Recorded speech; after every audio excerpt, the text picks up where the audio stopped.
He ain't nothing but a hound dog, that is for sure. Boris Johnson on his way to Heartbreak Hotel.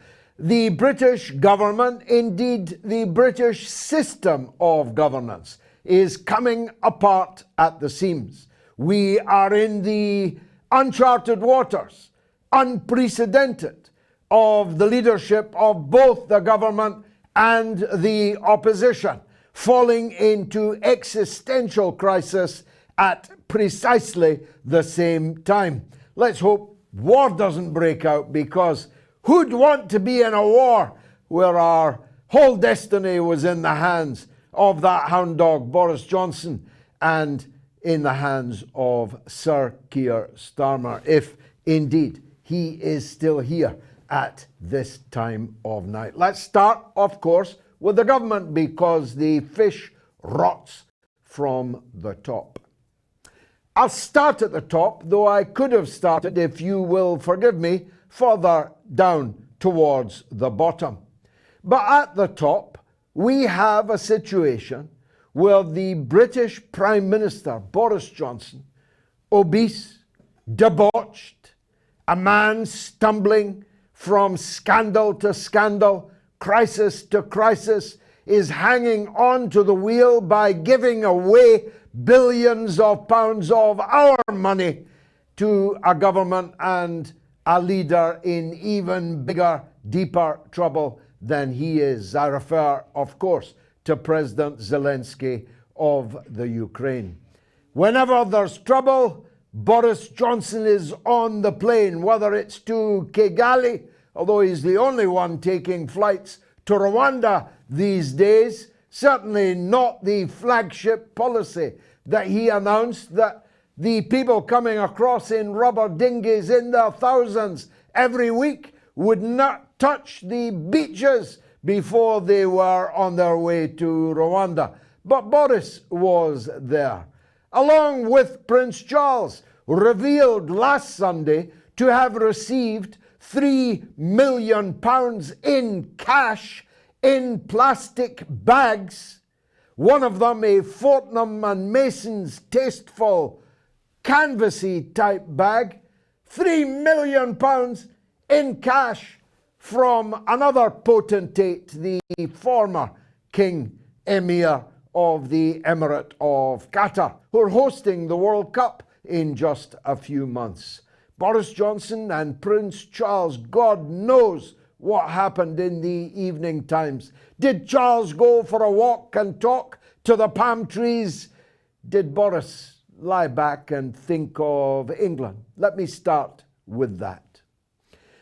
Many people, including the New York Times, that ran a story that the British media did not run, which disappeared between the first and second editions of the London Times a couple of weeks ago. The proximate reason for the article was that it had been revealed that Boris Johnson had been trying to get a £100,000 a year job for his now wife, then mistress, Carrie Johnson. Now, I forget her maiden name, but that's what she was known by at the time. He was trying to shoehorn her in, if you get my pun, to a job in the Foreign Office with the pay of £100,000. The Mandarins were having none of it and told the then Foreign Secretary that, in fact, she had no qualifications for a job of that importance. At round about the same time, that'll be the same time that the actual Mrs. Johnson was receiving cancer treatment while still married and living with the then Foreign Secretary Boris Johnson. You'll have to pay close attention here because it gets lurid and complicated by the minute. A member of Parliament walked in on Boris Johnson in a compromising situation. That's what it said in the London Times, but only in the first edition.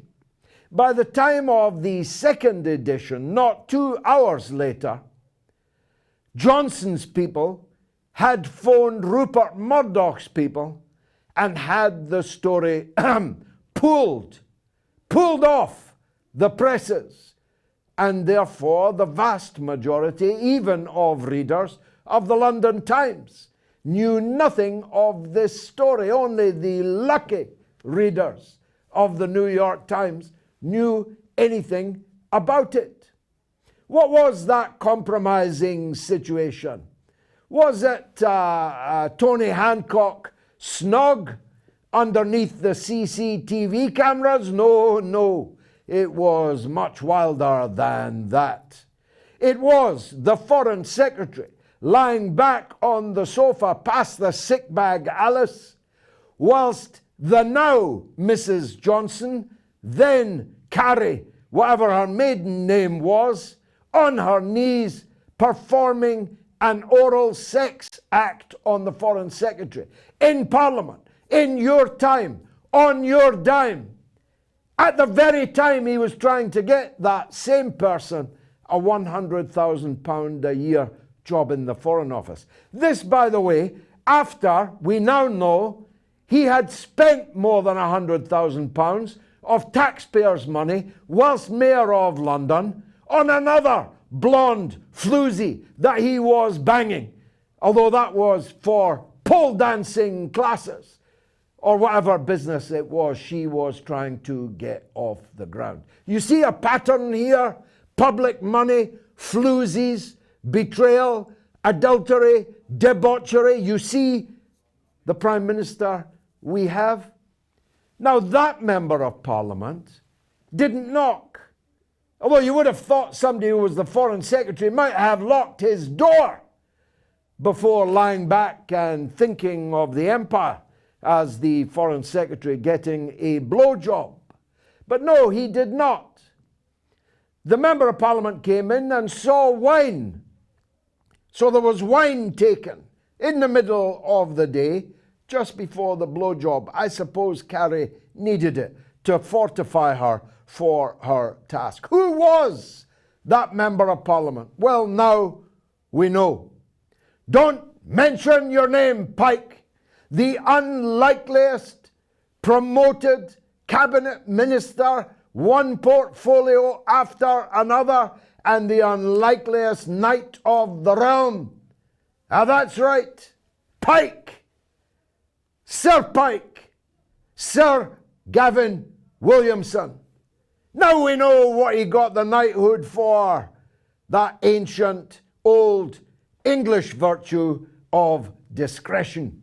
Because, of course, Sir Gavin, as he now is, could have blown the Prime Minister's political career right there and then. He could have marched to the lobby, summoned the press, and informed them what he had just experienced, and then gone off for PTSD, post-traumatic stress disorder counseling, because, as Vladimir Putin put it just the other day, the sight of Boris Johnson undressed, whether the top half or the bottom half, would be equally disgusting. But poor Sir Gavin braved it with the spirit of the charge of the Light Brigade.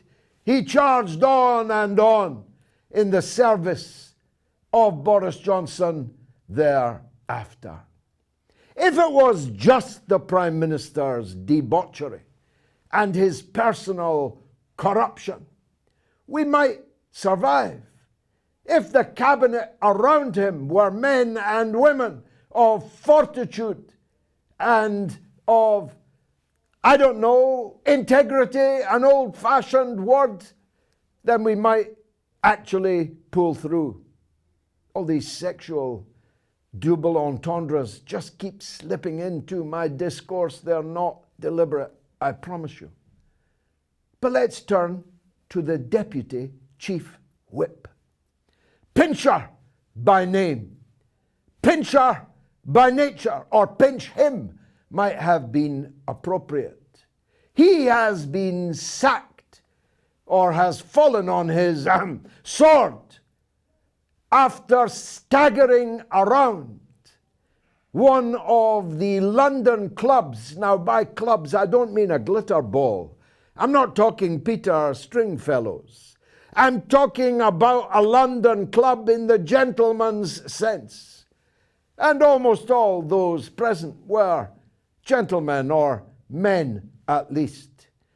Pincher staggered around, so drunk he couldn't speak, according to his parliamentary colleagues, whose whip he was, who reported afterwards that he had to be poured into a London taxi and could not articulate his address.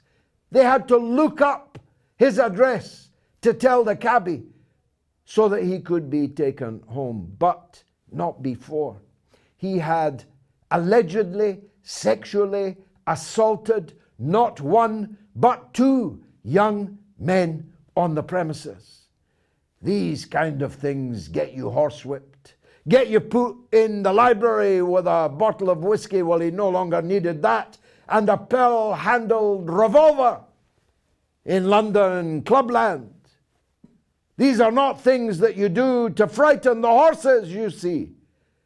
These are things best left to the private realm. Now look, I've been sexually active for more than 50 years. I've done a lot of sex. I'm not any kind of prude.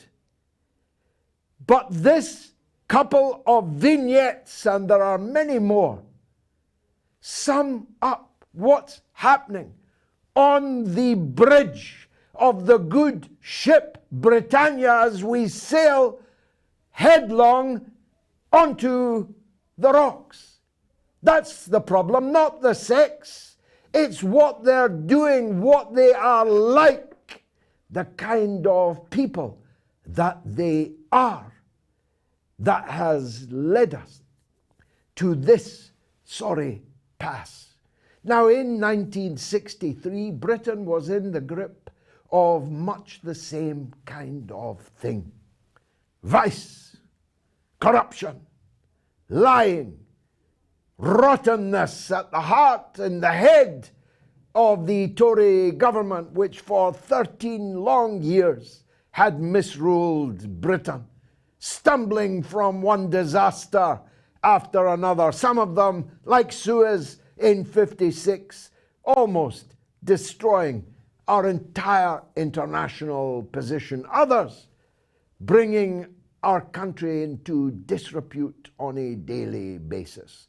The Profumo affair, although Profumo had nothing on Boris Johnson and Mr. Pincher, Profumo had an affair with a young woman, Christine Keeler, and lied about it in the House of Commons, and then spent the next decades in public service in the East End of London, paying penance for his sins.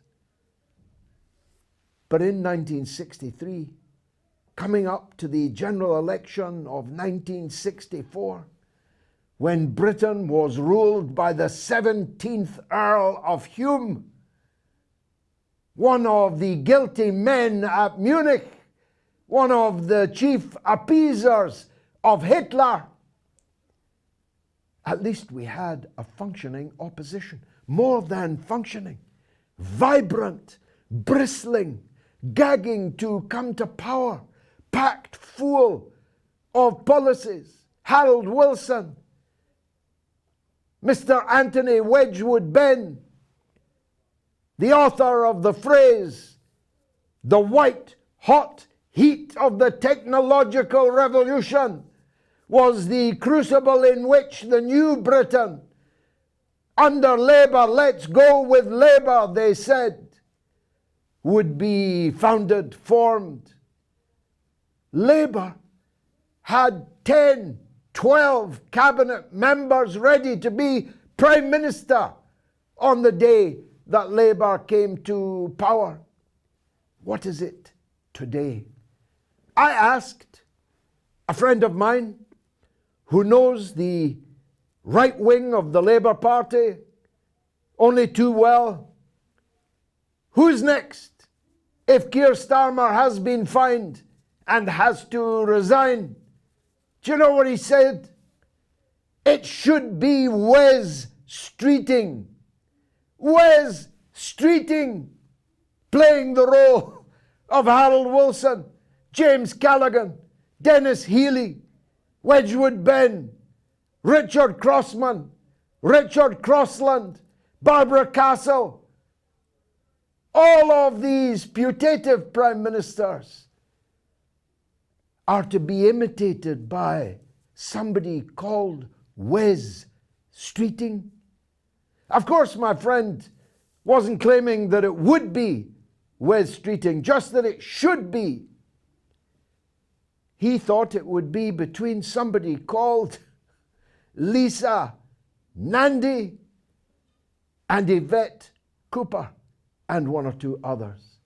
He ruled out Andy Burnham on the obvious point that he's not an MP. I bet he regrets going off to be the mayor of Coronation Street now. That it can't be Angela Rayner because she'll have to resign also because she was at the party. Was there a party? Well, we don't know yet because Labour are keeping stum about whether or not Keir Starmer has been fined. It's very clear. We saw his lips move. We heard him say, if I am fined, I will resign. And if he resigns, Rayner must also resign. If he gets fined, she obviously must get fined. Although she tried to pretend for a while she wasn't there, couldn't remember. Labour couldn't remember whether she was there or not, but she was there. We've got the receipts. We've got the pictures. Now, if the Durham police don't fine Keir Starmer, then why did the Metropolitan Police fine Boris Johnson? And if they do fine Keir Starmer, given his solemn and binding pledges, he's off the park. It's a red card for Keir. Sing hallelujah, except when you think it'll maybe be Wes Streeting in his stead. Well, we're going to find out this week whether Keir Starmer falls over sleaze and lies, sex, lies and videotape runs throughout the upper reaches of the British political class, and livid, raw, rude it certainly is. And that's only what's happening in Britain. Wait till we turn to what's happening in the rest of the world.